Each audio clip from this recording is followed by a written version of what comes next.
తాకట్లో ఉన్న మీ బంగారాన్ని విడిపించి ఆ రోజు ఆన్లైన్ రేటుకి కొంటాం. Sharma gold company.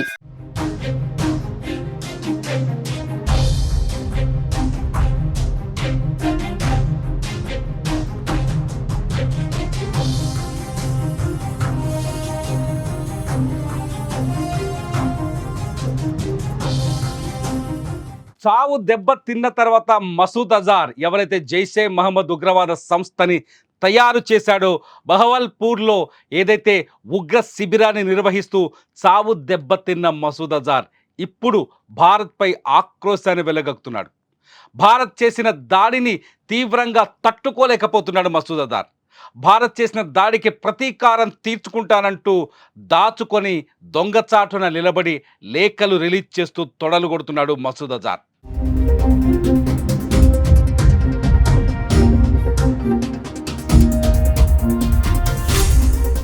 బహవల్పూర్లో దాడి తర్వాత మసూద్ అజార్ నిర్మించిన ఉగ్ర సామ్రాజ్యం పూర్తిగా నేలమట్టమైంది. మొత్తం భారత ఆర్మీ 9 స్థావరాలపై దాడి చేస్తే అత్యంత కీలకమైన స్థావరం బహవల్పూర్. బహవల్పూర్ జైషే మహమ్మద్ ఉగ్రవాద సంస్థకు హెడ్ క్వార్టర్. బహవల్పూర్లో జరిగిన దాడిలో మసూద్ అజార్ ఫ్యామిలీ 10 మంది హతమైపోయారు. వాళ్ళ చావుల్ని చూసి తట్టుకోలేకపోతున్నాడు మసూద్ అజార్. అందుకే నన్ను కూడా చంపేస్తే పోయేదంటూ ఒక లేఖను విడుదల చేశారు. ఆ లేఖ సోషల్ మీడియాలో వైరల్ అవుతోంది. మసూద్ అజార్ అంతం ఈ ప్రపంచం కోరుకుంటోంది. ఈ సందర్భంలో మసూద్ అజార్ భారత్ను వదిలిపెట్టను, పగ తీర్చుకుంటాను, ప్రతీకారం తీర్చుకుంటానని చెప్తున్నాడు. ఇంతకీ మసూద్ అజార్ బతికున్నాడా చనిపోయాడా అనేది ఇప్పుడు $1 మిలియన్ క్వశ్చన్గా మారుతోంది.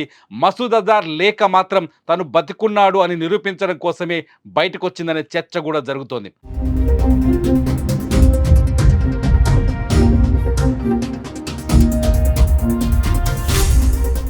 జైషే మహమ్మద్ ప్రధాన కార్యాలయమైన బహవల్పూర్లో ఉన్న జైషే మహమ్మద్ ప్రధాన కార్యాలయం ఇప్పుడు తుక్కైపోయింది.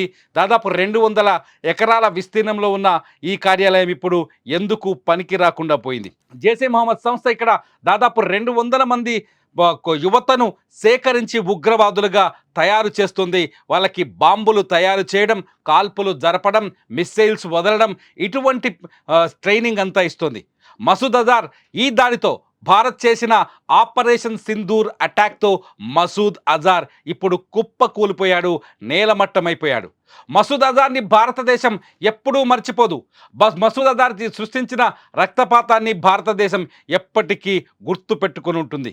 పాకిస్తాన్లో దాచుకున్నప్పటికీ మసూద్ అజార్ గుండెల్లో నిద్రపోతుంది భారత సైన్యం. ఇంకా చెప్పాలి అంటే ప్రధాని మోదీ మసూద్ అజార్కి ఇక తిరుగులేని ఒక పులిలా కనిపిస్తున్నాడు.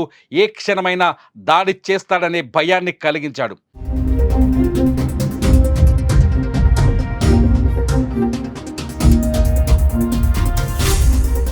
మసూద్ అజార్ వెన్నులో వణికి పుట్టించాడు భారత ప్రధాని మోదీ.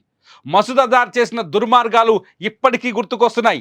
ఇవాళ మసూద్ అజార్ తన ఫ్యామిలీ చనిపోయిందని చెప్పేసి ఆక్రోశాన్ని వెళ్ళగక్కొచ్చు, కానీ ఎన్నో మంది ఫ్యామిలీలు, భారతదేశంలో ఎన్నో కుటుంబాలకు తీరని దుఃఖాన్ని మిగిల్చాడు మసూద్ అజార్. మసూద్ అజార్ చేసిన బాంబు దాడులు, పేల్చిన ఐఈడి బాంబులు భారతదేశంలో ప్రతి చోట భరతమాత ఒంటిపైన ఎక్కడికెక్కడ రక్తపు మరకల్లా మిగిలిపోయి ఉన్నాయి. మసూద్ అజార్ చేసిన మొదటి దాడి భారత పార్లమెంటుపై 2001లో పార్లమెంటుపై దాడి చేసి అడ్డంగా దొరికిపోయిన మసూద్ అజార్ ఇప్పుడు కన్నీళ్లు పెట్టుకుంటున్నాడు.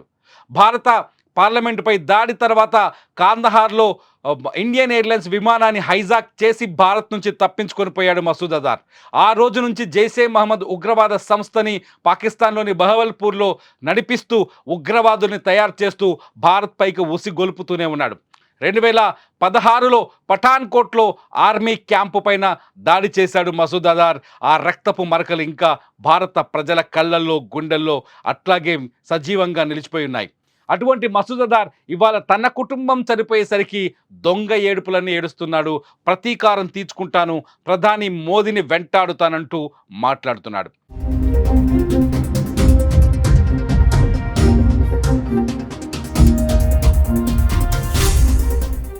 అదే మసూద్ అజార్ 2019లో కశ్మీర్లోని పుల్వామాలో సిఆర్పిఎఫ్ జవాన్లు వెళ్తున్న ఒక ట్రక్పై దాడి చేసి 42 మందిని బలి తీసుకున్నాడు ఈ మసూద్ అజార్.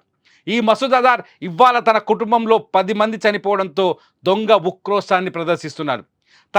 తన దేశంలో పారితే రక్తపాతం కాదని భారతదేశంలో పారితే రక్తపాతమని మాట్లాడుతున్నాడు. భారతదేశం యుద్ధ నియమావళిని ఉల్లంఘించిందని చెప్పుకొస్తున్నాడు. భారత్ చేసిన ఈ దాడిని దొంగ దాడి అని చెప్పుకొస్తున్నాడు మసూద్ అజార్. మరి వీళ్ళు చేసిన దాడుల్ని ఎలా అభివర్ణించాలి?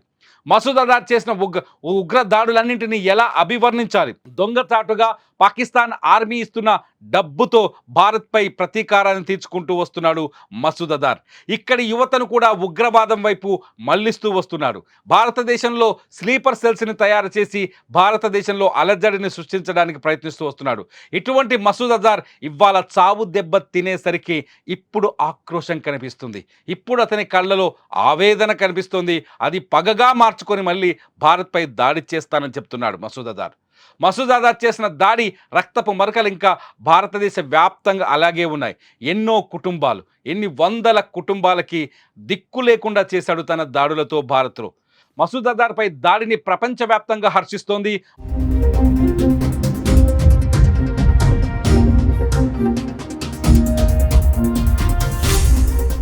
మసూద్ అజార్ ఇప్పటికే ప్రపంచ ఉగ్రవాది, అంతర్జాతీయ ఉగ్రవాదిగా ముద్రపడింది. మసూద్ అజార్ని 2019లోనే ఐక్యరాజ్య సమితి బ్యాన్ చేసింది. అతన్ని అంతర్జాతీయ ఉగ్రవాదిగా ప్రకటించింది. అటువంటి మసూద్ అజార్ సామ్రాజ్యం ఇవాళ ఆపరేషన్ సింధూర్ అటాక్తో నేలమట్టమైంది, కుప్పకూలిపోయింది. దిక్కులేని స్థితిలో పడిపోయాడు ఇప్పుడు మసూద్ అజార్. పాకిస్తాన్ కూడా మసూద్ అజార్ గురించి మాట్లాడలేని స్థితిలోకి వెళ్ళింది. విజువల్స్లో చూస్తున్నాం అక్కడ శవాలను బయటకు తీస్తున్న విజువల్స్. అక్కడ విజువల్స్లో చూస్తున్నాం పాకిస్తాన్లో దొంగ ఏడుపులు ఏడుస్తున్న అక్కడి ఉగ్రవాద మూకకు సంబంధించిన విజువల్స్. ఈ విజువల్స్ చూస్తుంటే అర్థమవుతుంది పాకిస్తాన్లో ఉగ్రవాదం ఏ స్థాయిలో మితిమీరిపోయిందని చెప్పేసి. పాకిస్తాన్ ఇవాళ కూడా ప్రపంచాన్ని చెప్తోంది పాకిస్తాన్లో ఎటువంటి ఉగ్రవాదం లేదు అని. ఎటువంటి ఉగ్రవాదం లేకుండా హఫీజ్ సయీద్కి భద్రత ఎలా కల్పిస్తున్నారు? ఎటువంటి ఉగ్రవాదం లేకుండా మసూద్ అజార్కి రక్షణ ఎలా కల్పిస్తున్నారు? ఇవాళ మసూద్ అజార్కి ఇంత పెద్ద సామ్రాజ్యం ఎలా ఏర్పడింది? ఇది మసూద్ అజార్ చెప్తున్న దొంగ మాటలు. మసూద్ అజార్ని ఏం చేయాలి? ఇటువంటి ఉగ్రవాదిని వేటాడి చంపాల్సిన అవసరం ఉందా లేదా? ఆపరేషన్ సింధూర్ పార్ట్ 1 జరిగింది, మరి పార్ట్ 2 కావాలా వద్దా? మీరేమనుకుంటున్నారు? ఈ వీడియో కింద కామెంట్ చేయండి. చూస్తూనే ఉండండి సుమన్ టీవీ.